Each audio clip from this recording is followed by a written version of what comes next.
Sobat Ekonomi, hari ini kita akan membahas seputar pajak bersama aku Rizal Sahda Alfianti dengan NIM 2001535. Tanpa berlama-lama lagi, yuk kita simak video berikut ini.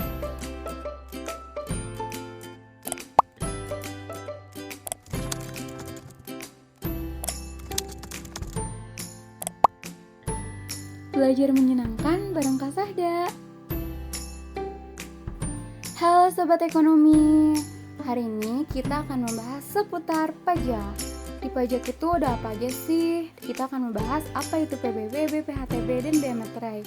Tapi sebelum memasuki poin utama, ada baiknya kita mengenal dulu mengenai pajak itu apa sih? Budiarto pada tahun 2016 mendefinisikan pajak sebagai sebuah kontribusi wajib kepada negara yang terutang oleh orang pribadi atau badan yang bersifat memaksa berdasarkan undang-undang dengan tidak mendapatkan imbalan secara langsung dan digunakan untuk keperluan negara bagi sebesar-besarnya kemakmuran rakyat. Sedangkan menurut Undang-Undang Nomor 12 Tahun 1986 tentang Pajak Bumi dan Bangunan, bahwa pajak merupakan salah satu sumber penerimaan negara yang sangat penting. Bahasan materi kali ini, yang pertama ada pajak bumi dan bangunan, yang kedua ada bea peroleh hak tanah dan bangunan, dan yang terakhir ada bea materai. Pajak bumi dan bangunan.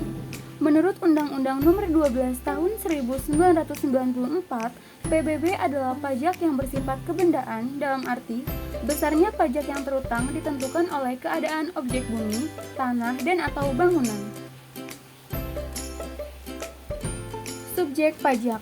Subjek pajak PBB adalah orang pribadi atau badan yang secara nyata mempunyai suatu hak atas bumi dan bangunan. Subjek pajak mempunyai hak atas objek yang dikenakan pajak. Objek pajak. Undang-Undang Pokok Agraria Nomor 5 Tahun 1960, Pasal 1 Ayat 2, seluruh bumi, air, dan ruang angkasa termasuk kekayaan alam yang terkandung di dalamnya dalam wilayah Republik Indonesia. Undang-Undang Nomor 12 Tahun 1985, tarif pajak yang dikenakan atas objek pajak adalah sebesar 0,5%. Jadi yang menjadi objek pajak bumi dan bangunan itu adalah tanah, air, perairan, dan tubuh bumi. Selain itu, bangunan yang juga dijadikan objek PBB adalah konstruksi teknik yang ditanam atau dilekatkan secara tetap pada tanah atau perairan yang diperuntukkan sebagai tempat tinggal atau tempat berusaha atau tempat yang dapat diusahakan.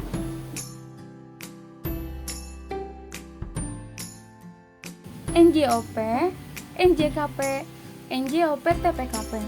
NJOP adalah harga rata-rata yang diperoleh dari transaksi jual beli yang terjadi secara wajar. Apabila tidak terdapat transaksi jual beli, NJOP ditentukan melalui perbandingan harga dengan objek lain yang sejenis atau nilai perolehan baru atau NJOP pengganti. NJKP. NJKP atau Assessment Value merupakan nilai jual yang dipergunakan sebagai dasar perhitungan pajak, yaitu suatu persentase tertentu dari nilai jual yang sebenarnya, dan ditetapkan dengan peraturan pemerintah dan memperhatikan kondisi ekonomi nasional. NJOP TPKP. Besarnya NJOP TPKP setinggi-tingginya adalah 12 juta rupiah. NJOP TPKP tidak ditetapkan untuk setiap pajak objek PBB berupa bangunan, melainkan diterapkan untuk setiap wajib pajak. Bea peroleh hak tanah dan bangunan. Menurut Undang-Undang Tahun 2000 Nomor 20, BPHTB merupakan biaya pajak yang wajib dibayar penduduk karena telah memperoleh hak atas tanah atau bangunan yang terdiri dari hak milik tanah atau bangunan, hak milik terhadap satuan rumah susun, hak penggunaan bangunan, hak pemakaian bangunan, hak guna untuk usaha, dan hak untuk mengelola. Dasar hukum BPHTB. Yang pertama di dalam Undang-Undang Tahun 1997 Nomor 21 dan telah berubah menjadi Undang-Undang Tahun 2000 Nomor 20 mengenai pajak BPHTB. Untuk pengenaan pajak BPHTB yaitu bea perolehan hak bangunan dan tanah yang berhubungan dengan pemberian hak pengelolaan terdapat pada Peraturan Pemerintah Tahun 2000 Nomor 112. Tentang pajak BPHTB yang berhubungan dengan hibah dan hak warisan yang telah diatur dan dapat dicermati pada Peraturan Pemerintah Nomor 111 Tahun 2000. Sedangkan pajak yang mengatur tentang besaran perolehan nilai objek pajak yang tidak kena pajak BPHTB sudah diatur dalam Peraturan Pemerintah Nomor 113 Tahun 2000. Bea materai. Bea materai adalah pajak dokumen yang dibebankan oleh negara untuk dokumen-dokumen tertentu. Sedangkan dokumen sendiri adalah kertas yang berisi perjanjian-perjanjian atau tulisan yang mengandung arti yang sangat penting, serta perbuatan maupun kondisi suatu keadaan bagi seseorang maupun pihak-pihak yang berkepentingan, termasuk dokumen elektronik yang sudah tercantum di dalam Undang-Undang Nomor 10 Tahun 2020. Dasar hukum bea materai terdahulu. Di sini sudah terdapat 7 dasar hukum terdahulu yang meliputi bea materai. Bisa teman-teman lihat dan baca sendiri ya.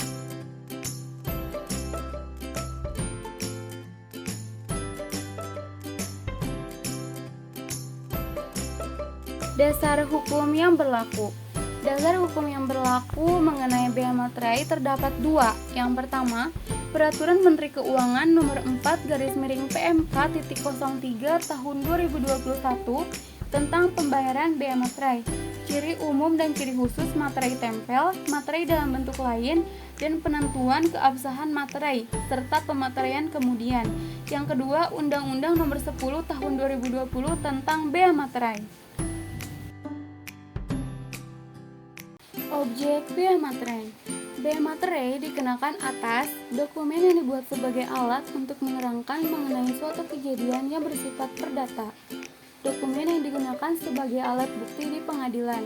Lalu, dokumen yang bersifat perdata tersebut meliputi surat perjanjian, surat keterangan, surat pernyataan, atau surat lainnya yang sejenis beserta rangkapnya, seperti akta notaris beserta bros, salinan, dan kutipannya, akta pejabat, pembuat akta tanah, surat berharga dengan nama dan dalam bentuk apapun, dokumen transaksi surat berharga termasuk dokumen transaksi kontrak berjangka dengan nama dan dalam bentuk apapun, dokumen lelang yang berupa kutipan risalah lelang, minuta, salinan, dan gros.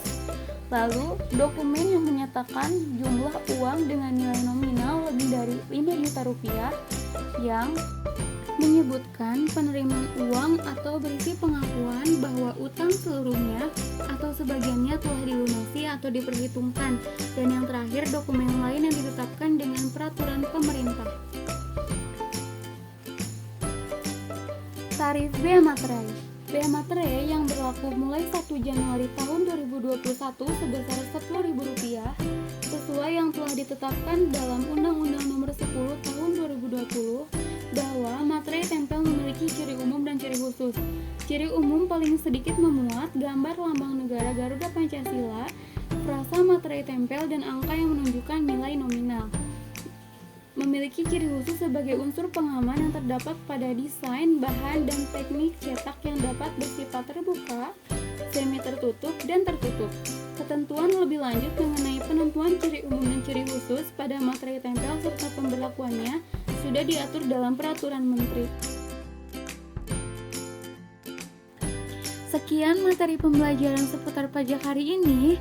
Sampai jumpa di video selanjutnya. Wassalamualaikum warahmatullahi wabarakatuh.